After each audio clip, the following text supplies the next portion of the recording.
Welcome to VLearn. This is session number 9 of VLSI design. In this session, we'll discuss about floor planning, we'll discuss about sequencing, we'll discuss about sequencing element design, we'll discuss about max-min delay, we'll discuss about clock skew, time borrowing, and two-phase clocking. In this session, basically we have to understand that how the project is planned. सबसे पहले आते हैं project strategy पे कि कोई अगर VLSI design का project आपको बनाना है तो उसमें आपको क्या क्या करना होता है। सबसे पहला पार्ट आता है आपका project proposal. The project proposal gives you about what are the inputs to the project, what are the outputs from the project, and what's the relationship between input and output.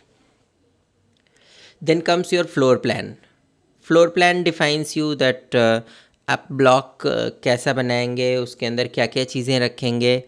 दूसरी बात, अगर आप anatomy की बात करें, means stick diagram and all, तो वो आप किस तरीके से बनाएंगे, that comes under floor plan. Then comes the schematic. Schematic के अंदर हम बेसिकली सिमुलेट करते हैं कि जो चीज़ हम बनाना चाहते हैं क्या वही बन रहा है या कुछ और काम कर रहा है, ठीक है।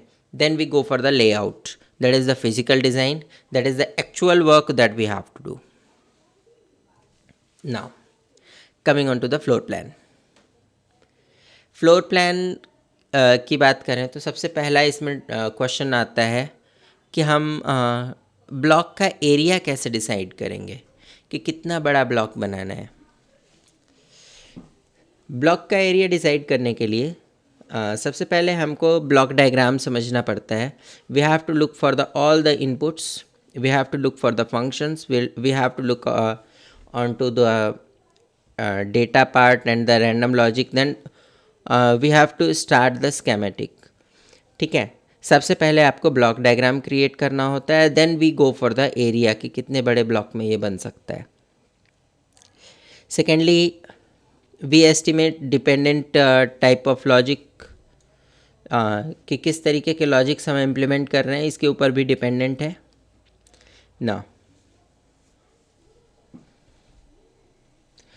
if we classify if we go for the floor plan, this is MISP floor plan, and here you see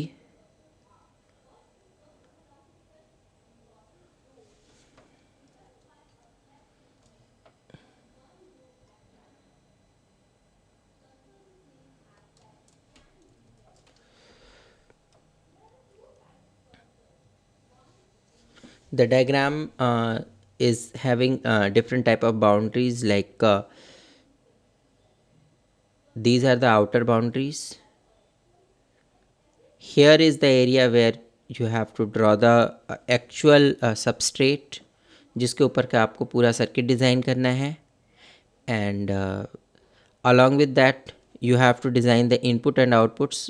From here you have to take all the inputs and you have to produce output over here. Now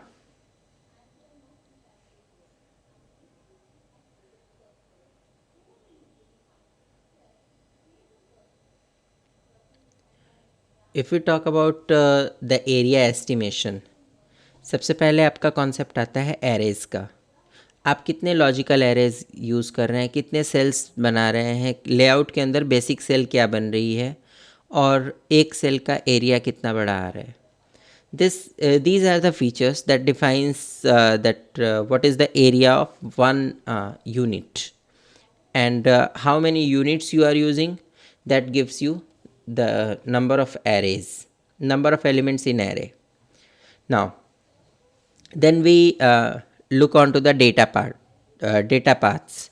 sketch के अंदर आप slice plan किस तरीके से कर रहे हैं, data को कैसे मूव करा रहे हैं, कहाँ से कहाँ तक आपका जो है कनेक्शंस रहेंगे, वेयर इज़ द वायर, आप वायरिंग किस डायरेक्शन में और किस तरीके से पॉसिबली कर रहे हैं, that comes under data paths. Then comes random logic. Random logic is basically the complexity of the design, that whatever we have thought of, क्या उसको उससे छोटे अमाउंट में या उससे छोटे साइज़ में किया जा सकता है? Because whatever we have thought of, we have looked on in terms of logic gates and all, but यहाँ हमें ट्रांजिस्टर्स के हेल्प से उसे जब डिज़ाइन करना है, तो what we have to do is we have to look onto the transistors part, that how is it possible. Now MISP slice plan की बात करें अगर, तो इसके अंदर हमारे पास डिफरेंट कंपोनेंट हैं, ठीक है. For example here is this blue line, you can C this is the data path. Okay, then we have different floors. At each floor we have some kind of circuit, okay, some kind of transistors and some kind of gates sometimes you can say, ठीक है. Then sometimes we require resistances and all, so we have created that over here, ठीक है.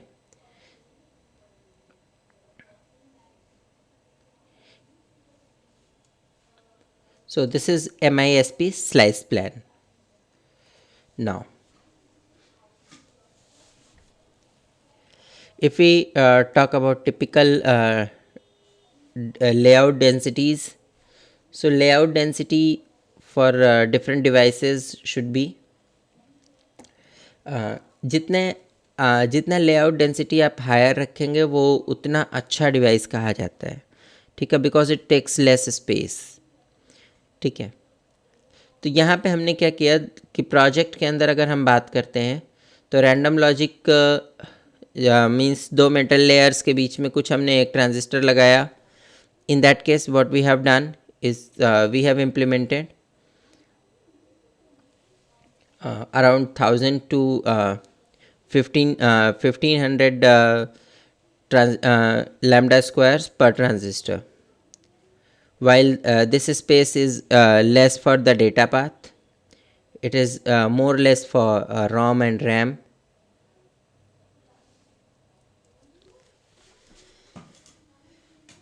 If we talk about sequencing, so here the concept comes about combinational and sequential circuits. Combinational circuits के अंदर क्या होता है कि आपके जो आउटपुट हैं वो करंट इनपुट पे डिपेंडेंट होते हैं. सीक्वेंशियल के अंदर क्या होता है कि पिछला क्या था उस पर भी डिपेंडेंस होती है. सो जहाँ भी फाइनाइट स्टेट मशीन की बात करते हैं हम, किसी तरीके से आउटपुट का इनपुट पे डिपेंडेंस हम बनाते हैं, इनपुट का आउटपुट पे डिपेंडेंस बनाते हैं, in that condition it is called sequential logic. So whenever we have some sequential circuit, we have to take care that we have to take output also as a kind of input. Now if we talk about sequencing, here you see यहाँ पे हमारे पास कई तरीके के methods होते हैं जिसके through हम सीक्वेंस को मेंटेन करते हैं. जैसे whatever the output is generated is passed through data path towards the input side.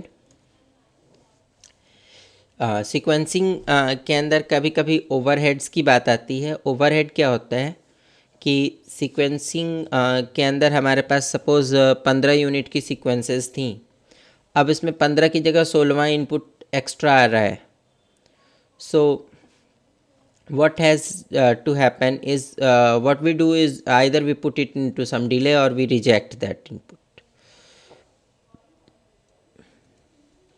Now sequencing के एलिमेंट्स की बात करें तो here we have the first element that is latch, the second element is edge triggered flip flop. Any edge trigger flip flop works for sequencing. Preferably we go for the delay flip flop. If we look onto the timing diagrams, what happens is whenever one clock is changing from 0 to 1 or 1 to 0, whatever we are taking, positive edge triggered or negative edge triggered, that's depends on that. You can find here कि जब ये transition हो रहा है at the same time there is a change in the output also. Second time जब transition हुआ you can see the output changed here. Okay,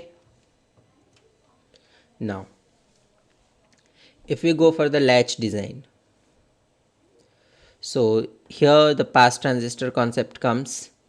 pass transistors concept के अंदर क्या होता है कि हम लैचेस को थोड़ा छोटा कर लेते हैं because of the help of the pass transistor, and this concept was first use in 1970.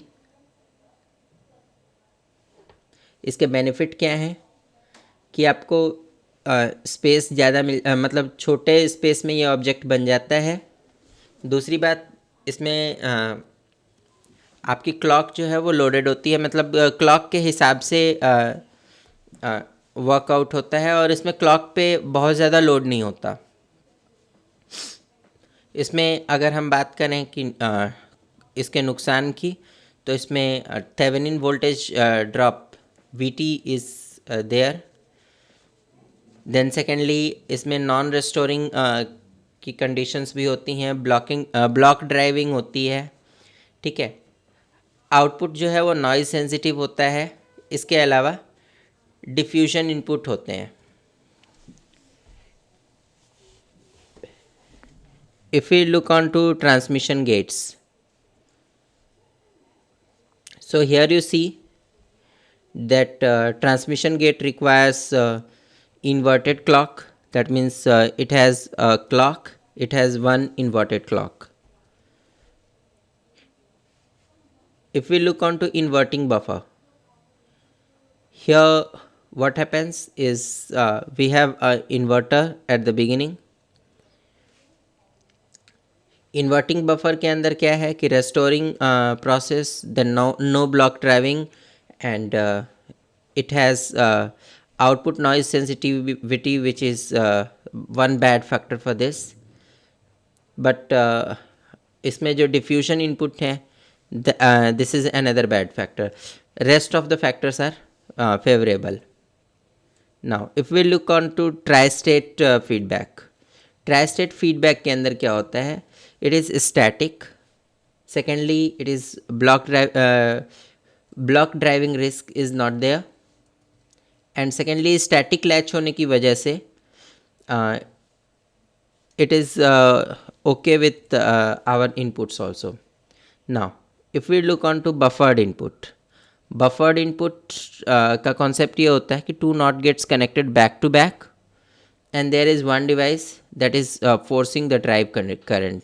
That means इसमें क्या वैल्यू रखनी है वो ये फोर्स करेगा, और बाकी ये बैक टू बैक कनेक्टेड है. There is buffered output system also. Buffered output के अंदर क्या है, whatever was the output that is buffered and it is given on to the output side.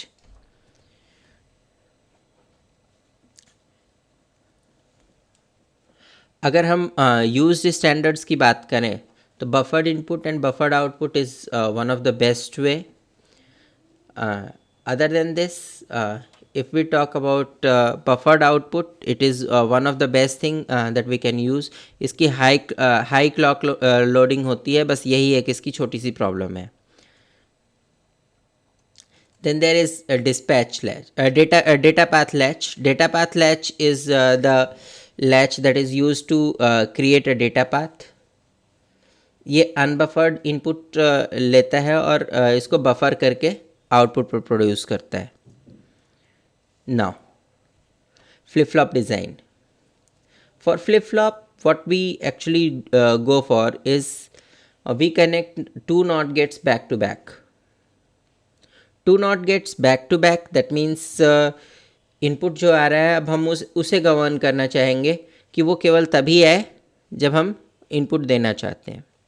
ठीक है, here we have one tri-state gate, and we have two inputs, two NOT gates connected back to back.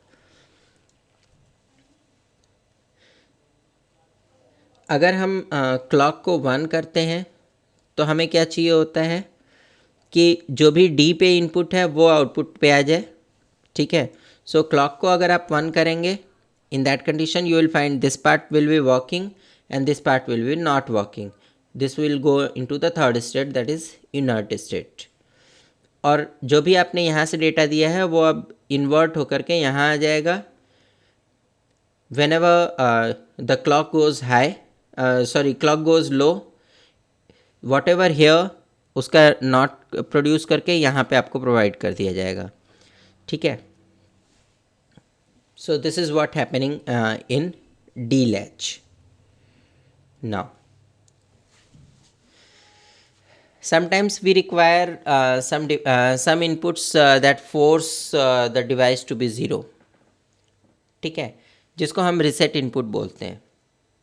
So reset input अगर आपको अलग से चाहिए, here what we do is we go for a NOT gate here, और इस NOT gate के साथ NAND gate के साथ हम क्या करते हैं, एक reset input देते हैं और एक D input देते हैं. Whatever the value is there in D is forwarded into the latch, that is 2 NOT gates connected back to back. And if reset is 1, then also it works in the same manner.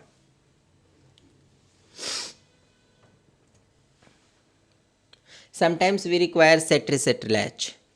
Set reset latch का मतलब क्या है कि हम जब चाहें तब उसे 1 भी कर सकें और हम जब चाहें तब उसे 0 भी कर सकें. In that case, what we do is we replace the NOT gate with NAND or NOR gate. Okay, and with the combination of NAND and NOR, what we do here is एक input को लेकर के हम इसको not का latch बना लेते हैं, और जो दूसरा इनपुट है उसको एक को हम रिसेट बोलते हैं और दूसरे को सेट बोलते हैं. दोनों की वैल्यू जब तक 1 है तब तक इट विल वर्क, एंड जिस समय इसकी वैल्यू 0 होगी उस समय वो जो भी उसका टास्क डिफाइंड है, यानी रिसेट का तो सेट करेगा, रिसेट का होगा तो रिसेट करेगा, ठीक है. If we go for the output side, you can find here whenever the device gives you a reset pulse, it resets. Now,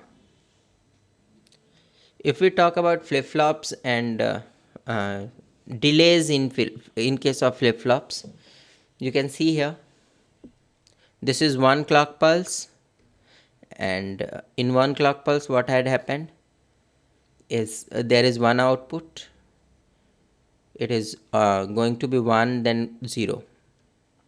Here again second clock pulse is there, so 1 and 0. so जब ये 0 से 1 हो रहा है उस दौरान आपके पास सारे ट्रांजिशंस हो रहे हैं, ठीक है. Now, if we talk about the timing diagrams, so here we have some types of delays like logical propagation delay, logical count delay, then latch or flip-flop clock propagation delay, then latch or flip-flop clock queue count delay, and so on. So we have some types of delays here, और इन delays का मतलब क्या है कि the time taken to change clock from 0 to 1 is one type of delay. The time taken to get the effect of this change, that is 0 to 1, is the second effect. In the same way आपका output या input में यही change होता है, तो that is the third and fourth effect for the device. Now max delay की बात करें तो किसी भी डिवाइस से होने वाला जो मैक्सिमम डिले है that can be calculated as T setup plus T P C Q.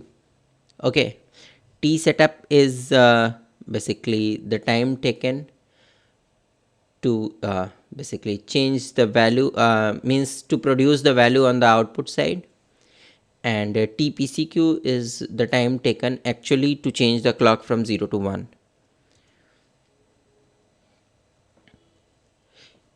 If we talk about two-phase logic latches, तो इनके अंदर आपका जो डिले है वो थोड़ा सा ज़्यादा हो जाता है, because here you have two phases. First phase is changing in one stage, that is 0 to 1, and second one is in the second edge like 1 to 0. Okay,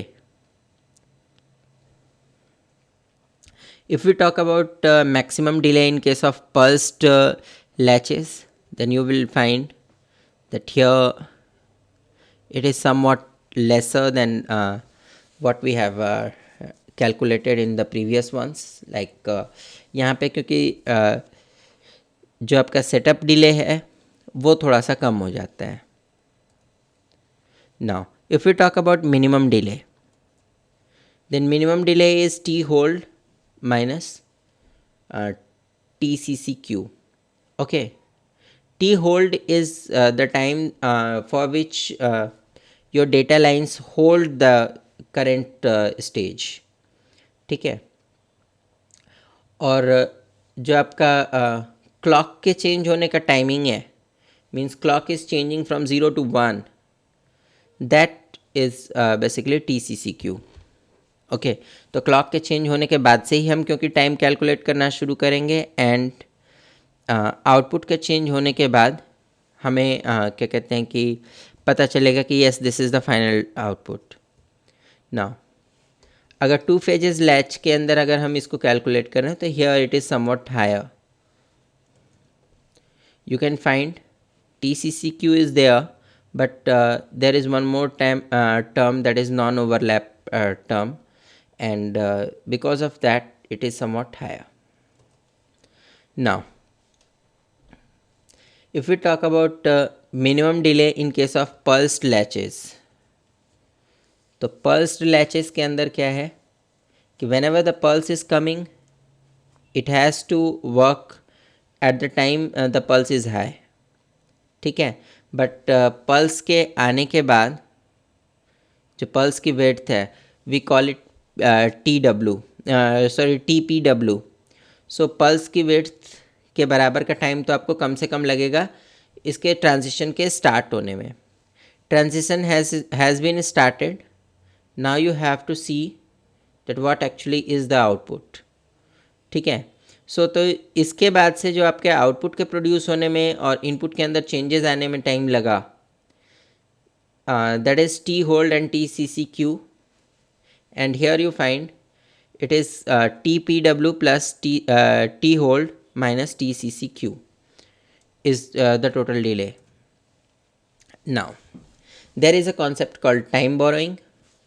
Time borrowing क्या होता है?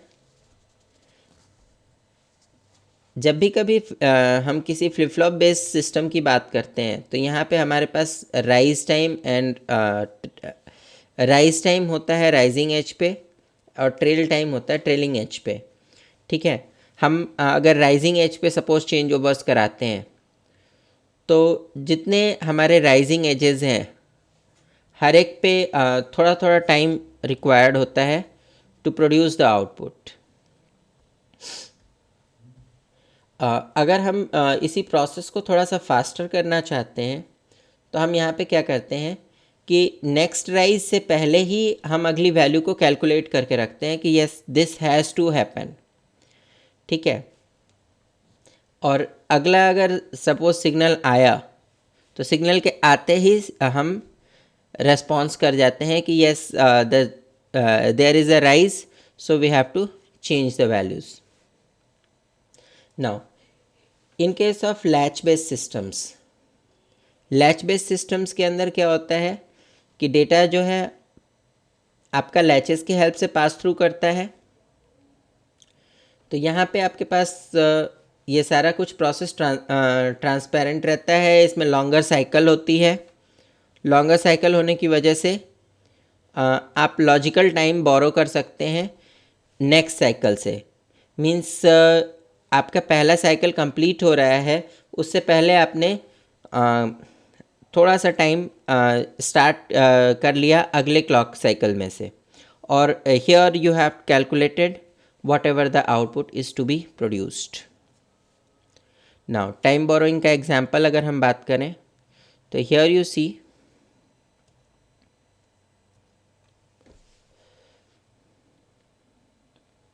there is change in clock and it is immediately reflecting in the output part. Now how much time is borrowed? It is reflected in the delays that जितना आपने time बोरो किया है उस हिसाब से आपका जो डिले टाइम होगा that will be somewhat lower. ठीक है, here you see it is borrowing the time from this cycle. Next cycle से यहाँ से ये जो टाइम है ये टी बोरो है।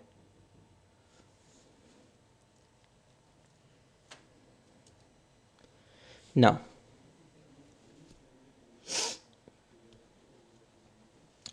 There is a concept call clock skew. Clock skew क्या है कि क्लॉक को हम जो है मिनिमम रखना चाहते हैं, मतलब बहुत छोटे टाइम के लिए रखना चाहते हैं। तो इसके लिए हम क्या करते हैं कि हम क्लॉक का प्रोपगेशन डिले कम करना चाहते हैं, एंड सेकेंडली हम इसके अंदर जो है कंटेमिनेशन मिनिमाइज़ करना चाहते हैं कि क्लॉक की वैल्यूज़ कभी चेंज ना हो। If I am sending zero then it is zero, I am sending one then it is one. ठीक है। इसके अलावा टाइम बोरोइंग हम डिक्रीज़ करना चाहते हैं, सो दैट अगर क्लॉक फास्टर भी हो तो टाइम बोरो वाला केस ना हो, तो इसकी वजह से नेक्स्ट साइकिल आपके आराम से स्टार्ट हो सके with in time. If we talk about skew flip-flop, flip-flop is basically based on the similar concept, that is the clock skew. Clock skew का concept ये होता है कि यहाँ पे जो आपका टाइम बोरो वाला टाइम था, इसको रिड्यूस करने के लिए हम क्या करते हैं, क्लॉक को स्टार्ट शुरू में कर देते हैं कि ये हायर होने लगा, बट ये लास्ट डिवाइस पे हायर हो, इसमें थोड़ा सा डिले होता है। ठीक है। So this is the delay in the clock propagation. So if we consider this part, you can see that the time borrowing is somewhat lowered. Now if we talk about skew latches, these latches actually use this particular part, that is इसमें शुरू का जो device है इस पे clock आपकी पहले आएगी और इस पे बाद में आएगी। इस जैसे जैसे आपका दूर का डिवाइस होगा उसमें क्लॉक आने में उतना डिले होगा। ठीक है।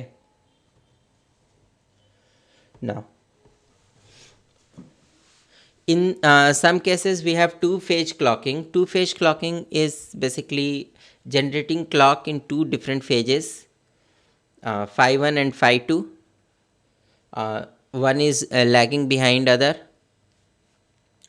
सो इससे हमें क्या बेनिफिट होता है कि टू फेजेस में अगर क्लॉक होती है, जो डिवाइस हमारा पहले वर्क अपना स्टार्ट कर रहा है और जिसको बाद में अपना वर्क फिनिश करना है, so we have advance clock for the first device. ठीक है। फॉर एग्जांपल डिवाइस ए ने कुछ रेस्पॉन्स करके दिया, तब जाके डिवाइस बी वर्क कर सकता है। तो in that case we have some extra time for device B. For example here you see phi 2 is leading ahead from phi 1. So what we have done is, in first device we have given here phi 2, and in second device here we have given phi 1, and this device will work like what happens is whatever you are giving from here is passed to this place, then it is handed over to this one. Now there is one task for you, that is you have to design the stick diagram for flip-flops, and secondly you have to explain time borrowing. That's all for this session. Thank you.